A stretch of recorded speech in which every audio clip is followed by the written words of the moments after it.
semuanya, aku Natania, nomor absen 25 dari SPPS 2. Halo semuanya, saya Sasha Agnesia, kelas 10 IPS 2, nomor absen 29. Sekarang kami akan mempresentasikan hasil kelompok kami. Selamat menyaksikan. Kesultanan Banten adalah sebuah kerajaan Islam yang didirikan oleh Sunan Gunung Jati atau yang dikenal dengan nama lain Syarif Hidayatullah. Awal Kesultanan Banten. Sejak masih berada di bawah kekuasaan Raja-Raja Sunda atau sebelum periode Islam, Banten telah menjadi kota yang penting. Dalam cerita Parahyangan, disebut nama Wahanten Girang yang dihubungkan dengan Banten, sebuah kota pelabuhan di ujung barat pantai utara Jawa. Banten yang saat itu masih dalam kekuasaan Pajajaran berperan sebagai pelabuhan lada.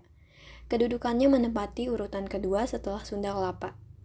Mengetahui Portugis sangat berkepentingan dengan kedua pelabuhan tersebut, Kerajaan Pajajaran pun mengajak untuk bekerja sama. Sebab Kerajaan Pajajaran memandang Portugis akan dapat membantunya dalam menghadapi orang Islam di Jawa Tengah yang telah mengambil alih kekuasaan dari tangan raja-raja bawahan Majapahit. Oleh karena itu, pada 1522, Raja Pajajaran resmi mengadakan perjanjian persahabatan dengan Portugis. Namun, sebelum Portugis sempat mengambil manfaat dari perjanjian dengan mendirikan pos perdagangan, pelabuhan Banten dan Sunda Kelapa telah diduduki oleh orang-orang Islam. Sunan Gunung Jati berhasil menguasai Banten pada 1525 sampai 1526 Masehi dan Sunda Kelapa pada 1527 Masehi. Perkembangan agama Islam dan kehidupan sosial Kerajaan Banten. Setelah menjadi raja, Sultan Maulana Hasanuddin melanjutkan cita-cita ayahnya untuk meluaskan pengaruh Islam di tanah Banten. Bahkan Banten mempunyai peranan penting dalam penyebaran Islam di Nusantara, khususnya di wilayah Jawa Barat, Jakarta, Lampung, dan Sumatera Selatan. Menurut catatan sejarah Banten, Sultan yang berkuasa masih keturunan Nabi Muhammad, sehingga agama Islam benar-benar menjadi pedoman rakyatnya. Meski ajaran Islam memengaruhi sebagian besar aspek kehidupan, masyarakatnya telah menjalankan praktik toleransi terhadap pemeluk agama lain. Terlebih lagi, banyak orang India, Arab, Cina, Melayu, dan Jawa yang menetap di Banten. Kehidupan ekonomi Kerajaan Banten. Sebelum menjadi kesultanan, Banten merupakan penghasil rempah-rempah lada yang menjadi komoditas perdagangan. Pada masa pemerintahan Sultan Maulana Hasanuddin, hal itu dimanfaatkan untuk mengembangkan Banten menjadi bandar perdagangan yang lebih besar. Setelah Sultan Maulana Yusuf berkuasa, menggantikan Maulana Hasanuddin, sektor pertanian juga dikembangkan untuk mendukung perekonomian rakyatnya. Masa kejayaan Kerajaan Banten.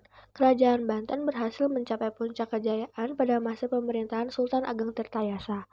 Beberapa hal yang dilakukan untuk memajukan Kesultanan Banten diantaranya sebagai berikut. Yang pertama, memajukan wilayah perdagangan Banten hingga ke bagian selatan Pulau Sumatera dan Kalimantan.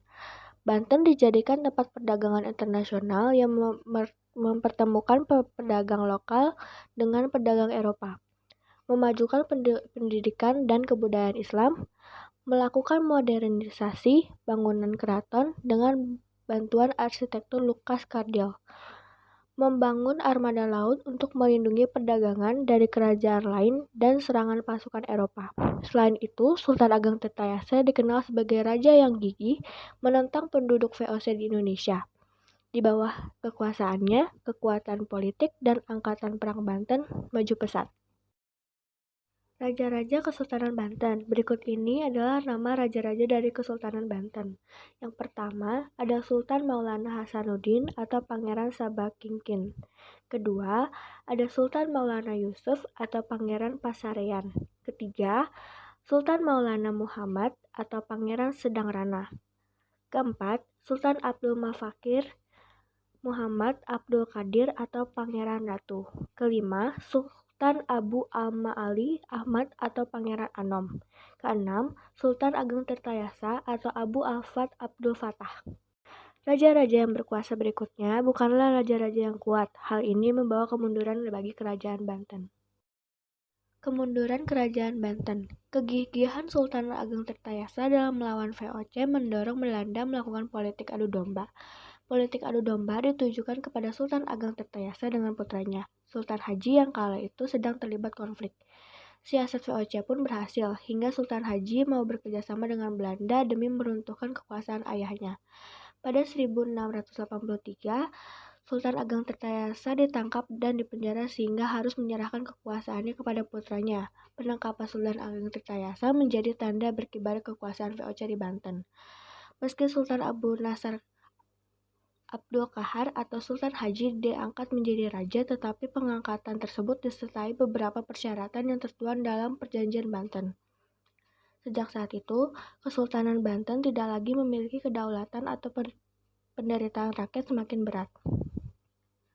Dengan kondisi demikian, sangat wajar apabila masa pemerintahan Sultan Haji dan sultan-sultan setelahnya terus diwarnai banyak kerusuhan, pemberontakan, dan kekacauan di segala bidang. Perlawanan rakyat Banten terhadap VOC berlangsung hingga awal abad ke-19. Untuk mengatasi hal itu, pada 1809, Gubernur Jenderal Dendels menghapus Kesultanan Banten. Peninggalan Kesultanan Banten. Peninggalan Kesultanan Banten diantaranya Masjid Agung Banten, Istana Keraton Kaibon, Istana Keraton Surosowan, Danau Tasikardi, Vihara Avalokitesvara.